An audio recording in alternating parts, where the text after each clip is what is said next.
अस्सलाम वालेकुम, कैसे हैं आप सब। आज हमारा लेक्चर नंबर 19 है जिसमें हम स्टडी करेंगे कि लाइट माइक्रोस्कोप और इलेक्ट्रॉन माइक्रोस्कोप में डिफरेंस क्या है।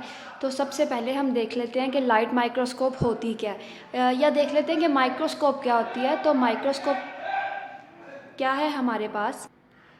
माइक्रोस्कोप क्या होती है कि ऐसे ऑब्जेक्ट जो हमें आम इंसानी आंख से नज़र नहीं आते, हम उनके लिए माइक्रोस्कोप वगैरह देखते हैं। मतलब छोटे से छोटा ऑर्गेनिज्म जो नज़र नहीं आ रहा होता ना, बैक्टीरिया वगैरह, वायरसेस वगैरह, तो हम माइक्रोस्कोप यूज़ कर रहे होते हैं। अब हमारे पास जो फर्स्ट है वो है लाइट माइक्रोस्कोप। ये काम कैसे करती है कि जब विजिबल लाइट पास होती है, स्पेसिमन होता है कि वो वाली चीज़ जिसको हमने देखना है। हमारे पास स्पेसिमन बैक्टीरिया भी हो सकता है, कोई टिश्यू हो सकता है, ह्यूमन का, एनिमल का, किसी का भी। तो अब जब लाइट पास करेगी उस स्पेसिमन के ऊपर, तभी अपना काम करेगी। अब लाइट माइक्रोस्कोप के अंदर होते हैं 2 तरह के लेंसेज, 2 ग्लास लेंस यूज़ किए जाते हैं। अब जो पहला लेंस है वो क्या करेगा, वो उस इमेज को, वो जो स्पीशी की इमेज है या फिर स्पेसिमन की इमेज है, उसको एनलार्ज करेगा, बड़ा करके दिखाएगा। जबकि जो दूसरा लेंस होगा वो क्या करेगा, वो उस इमेज को मैग्नीफाई करेगा, मतलब क्लियर करेगा, और फिर फोटोग्राफिक फिल्म पे उसको सही तरह से शो कर देगा।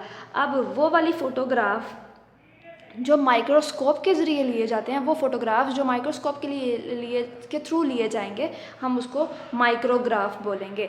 अब इसकी मैग्नीफिकेशन रेंज है 1500x।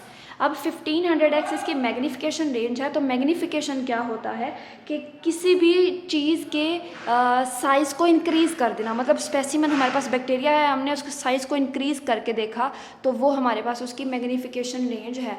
अब रिजॉल्विंग पावर क्या है कि वो कहाँ तक हमें क्लियर नज़र आ रहा है, कहाँ तक उस इमेज की क्लैरिटी हमारे पास आ रही है, तो उसको हम रिजॉल्विंग पावर बोलेंगे। तो रिजॉल्विंग पावर हमारे पास है 0.2 व्योमीटर।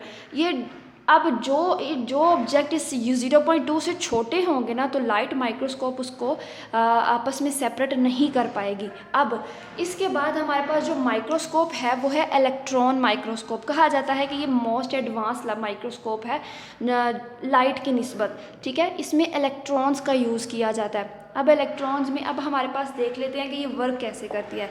सबसे पहले हमारे पास लेंस होते हैं, ठीक है, और इसके अलावा जो है ऑब्जेक्ट होता है या स्पेसिमन जो होता है, उसको हमने वैक्यूम के चैम्बर में रखा। जब वैक्यूम के चैम्बर में रखा और वहाँ से हमने एक बीम ऑफ इलेक्ट्रॉन, मतलब एक इलेक्ट्रॉन की रे पास करवाई, एक लाइन पास करवाई। अब इलेक्ट्रॉन्स जो थे वो जब उस ऑब्जेक्ट के ऊपर गिरे या उस ऑब्जेक्ट के पास हुए, तो जो इलेक्ट्रॉन्स थे ना वो रिफ्लेक्ट हो गए। मतलब जैसे हम देखते हैं कि सूरज की रोशनी आ रही होती है, हम शीशा करते हैं और फिर हम किसी और पे करते हैं, तो वो रिफ्लेक्ट होकर उस बंदे पे जा रही होती है।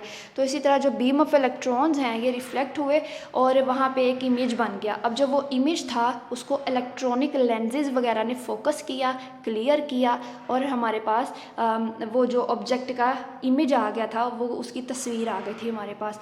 अब इसकी जो मैग्नीफिकेशन रेंज है वो 2,50,000 है, जबकि इसकी कितनी थी 1500x। अब ये 0.2 नैनोमीटर से छोटे ऑब्जेक्ट को भी डिस्टिंग्विश कर सकता है, अलहदा कर सकता है, इसलिए इसको मोस्ट एडवांस कहा जाता है।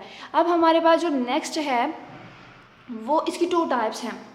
फर्स्ट है transmission electron microscope and second है स्कैनिंग इलेक्ट्रॉन माइक्रोस्कोप।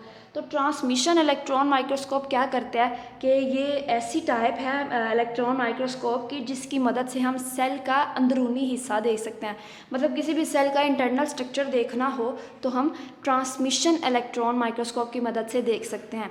तो इसके बाद हमारे पास है कि स्कैनिंग इलेक्ट्रॉन माइक्रोस्कोप।